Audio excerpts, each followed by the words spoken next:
King Edward eight ने कहा था कि बहुत अच्छी बात है कि अमेरिका में पेरेंट्स अपने बच्चों का सुनते हैं।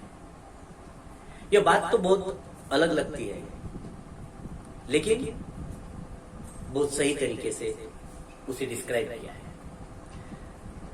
आज के इस वैज्ञानिक युग में बच्चों की परवरिश करने के लिए हमारा जो पारंपरिक ट्रेडिशनल वे है वो कोई काम का नहीं है। हमें मनोवैज्ञानिक ढंग से बच्चों की परवरिश करना बहुत जरूरी है। नमस्कार दोस्तों, मैं parenting coach, personal coach, author, writer, motivational speaker professor Kishor Parkhe बात कर रहा हूं। आज के जमाने में सबसे समस्या अगर किसी को होगी, जिसे हम घर घर की कहानी कहते हैं, घर घर महाभारत कहते हैं, और वो है कि बच्चे सुनते नहीं, पेरेंट्स का बच्चे सुनते नहीं। और सबसे मेरे पास जब भी मेरा फंक्शंस होता है, जब भी मेरे प्रोग्राम्स होते हैं, तो मेरे पास पेरेंट्स आते हैं और वो बोलते हैं ये बच्चा हमारा सुनता नहीं, इसको कुछ तभी समझा।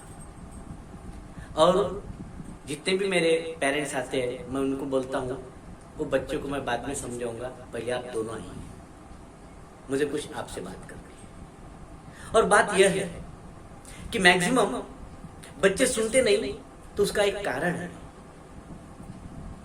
मैं पूछना चाहता हूं, अगर बच्चे को वो बात अच्छी ना लगे तो क्यों सुने?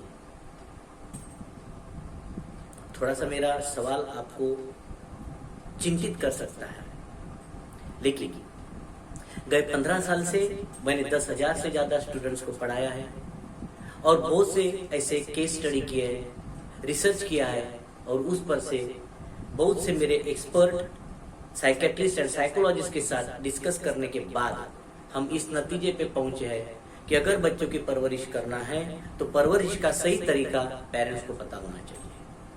और इसीलिए आज मैं आपके सामने, क्या होता है, हमारा एक पारंपरिक वे है जिससे हम बड़े पले हैं। हमारा एक ट्रेडिशनल वे था जिसे हमारे माता पिता ने हमारे ऊपर अप्लाई किया, जैसा कि रोको, टोको और ठोको। ये 3 बातों से हमें हमारे पेरेंट्स ने सुधारने की कोशिश की। उन्होंने पहले रोका, बाद में टोका और आखिरी में ठोका। मैं आपसे पूछना चाहता हूं, रिजल्ट क्या मिला? क्या हम सुधरे कि जैसे कि वैसी है?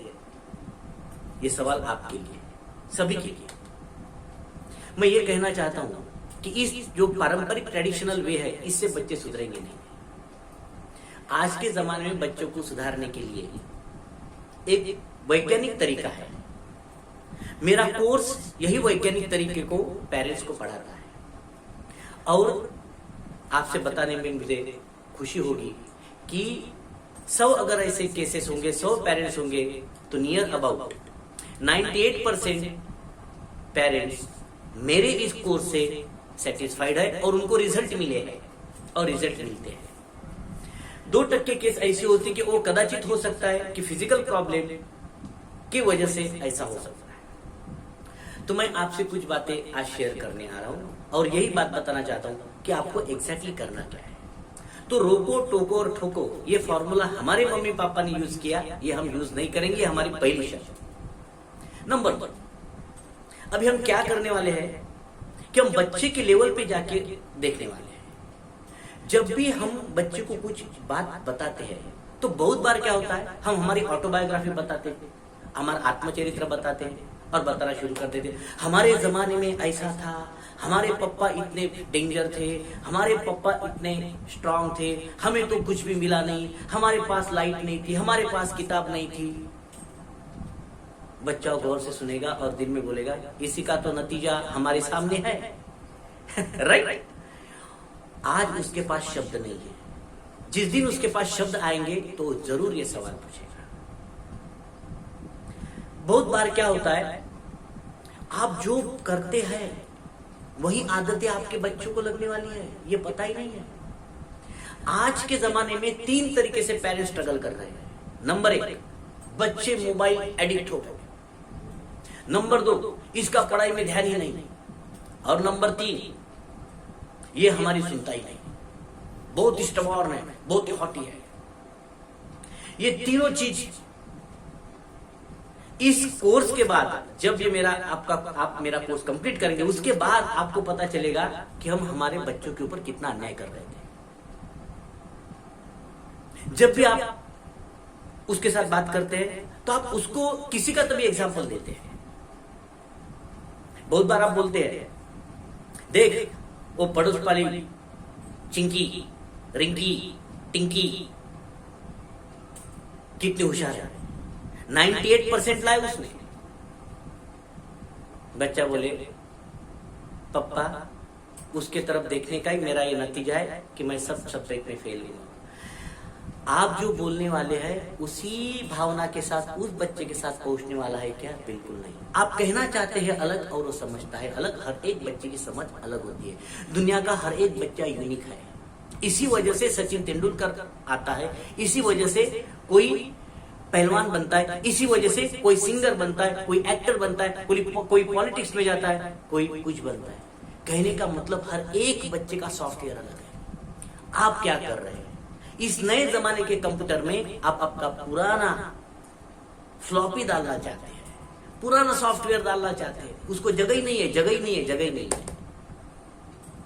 और फिर आप बोलते कि हम इतना बोलने के बावजूद ये सुनता नहीं। मैं यही तो बता रहा हूं कि जब सॉफ्टवेयर ही उसको एडजस्ट ही नहीं कर रहा है, उसमें वो तरीका ही नहीं है जो आप समझाना चाहते हो, उसको उसके तरीके से समझाइए। और उसको समझने का जो तरीका है वही आज पेरेंट्स को सीखने की बहुत जरूरत है। आपको अंतिम समय तक रिजल्ट नहीं मिलेगा। आप चिल्लाते रहिए, बोलते रहिए, घर में डिस्टरबेंस होगा। बच्चों ने तो अपने मम्मी पापा के नाम रख दिए भाई। पहले बोलते थे हमारे जमाने में हिटलर आया है, हिटलर। अभी बच्चे बोलते पुतिन आया, पुतिन। सरप्राइजिंग है। यानी बच्चों को यह भी पता है कि मेरे पापा का कैरेक्टर किसके साथ अटैच कर, मेरी मम्मी मतलब क्या। बच्चों का डिस्क्राइब बहुत बढ़िया करते हैं। आगे जैसे जैसे कोर्स आएगा वैसे मैं आपको एग्जांपल दूंगा, आपको पता चलेगा कि रियलिटी में क्या हो रहा है। हमारे घर में ऐसा महाभारत क्यों है, क्यों बच्चे सुनना नहीं चाहते। पहली बात, आप ऐसा कुछ बोलिए कि उसको लगे कि ये सुनना चाहिए। तारक मेहता का उल्टा चश्मा वो एक ही एपिसोड बार बार देखता है, क्योंकि आपके शब्द उसको कुछ भी यूजफुल नहीं लगते। उससे अच्छा उसको वो तारक मेहता में इंटरेस्ट आता है। इसका मतलब उसको हंसी चाहिए, उसे मजाक चाहिए, उसे खुश रहने का एक बहाना चाहिए। आप अगर उसके साथ इस तरह से बर्ताव करेंगे, एक मैत्रीपूर्ण बर्ताव करेंगे, तो आपका बच्चा बहुत अच्छा रिजल्ट दे सकता है। बहुत बार ऐसा होता है, पेरेंट्स अपने बच्चों की कंपैरिजन करते हैं। मैंने बताया ना, देख मेरी मौसी का लड़का, मेरी मामा का लड़का कहाँ है, कितना पढ़ता है, कितने घंटे पढ़ाई करता है। बच्चों को कंपैरिजन अच्छा नहीं लगता। एक एग्जांपल दूं, अगर आपके बच्चे ने आपको ऐसा बताया या बोला, मम्मी पड़ोस की आंटी इतनी मस्त सब्जी बनाती है, आ हा हा, ऐसा सामने से, घर के सामने से जाता हूं ना मैं, तो ऐसा लगता है, ऐसा सुगंध आती है, खुशबू आती है कि भूख लग जाती है। आप ये सह सकते हो? बिल्कुल नहीं। मम्मी बोलेंगी एक काम कर, वहां जा, वहां पे खाना खा। आप तो समझदार है, फिर भी आपके बच्चे ने हंसी मजाक में एक सिंपल कंपैरिजन किया तो हम सही नहीं सकते। अगर बच्चे ने बोला, क्या पापा 50 साल के हो गए, रिटायरमेंट को आगे, क्या कमाया आपने? वो बाजू वाले अंकल देखो क्या कार है, क्या घर बनाया है। मानना पड़ेगा, बाप होना तो ऐसा। ये शब्द ये अच्छा लगेगा आपको? नहीं ना, बाप हो तो ऐसा। ये जो शब्द मैं आपको बताना चाहता हूं ना, ये शब्द बहुत बार पेरेंट्स ने बोला, लड़का हो तो ऐसा, लड़की हो तो ऐसी, बच्चा हो तो ऐसा। लेकिन बच्चे ने कहा माँ हो तो ऐसी, बाप हो तो ऐसा। कितना डेंजर लगता है ना, हम सह नहीं सकते। हम उसे पेशेंटली भी या हंसी मजाक में भी हम उसको सुनना नहीं चाहते। बाप होता ऐसा, मम्मी होता ऐसी, पापा होता ऐसे, फिर बच्चा कैसा सुनेगा? बच्चा हो तो ऐसा। इसीलिए आज की इस वीडियो में पहला लेसन, बच्चों को रोकना, टोकना, ठोकना बंद कीजिए। और नंबर 2, बच्चों का कंपैरिजन किसी के साथ मत कीजिए। मैं सभी मेरे इस वीडियो को देखने वाले सभी अभिभावकों को रिक्वेस्ट करता हूं, मेरे इस चैनल को सब्सक्राइब कीजिए, ज्यादा से ज्यादा शेयर कीजिए, लाइक कीजिए, ताकि मेरा हर एक नया वीडियो जो भी आए वो आपको पता चले। हाँ, कमेंट बॉक्स में ये लिखना, अगर आपके बच्चा कोई समस्या है तो कमेंट्स बॉक्स में उसको जरूर लिखिए, ताकि मैं अपना नेक्स्ट वीडियो उस टॉपिक के ऊपर बनाऊं। धन्यवाद दोस्तों।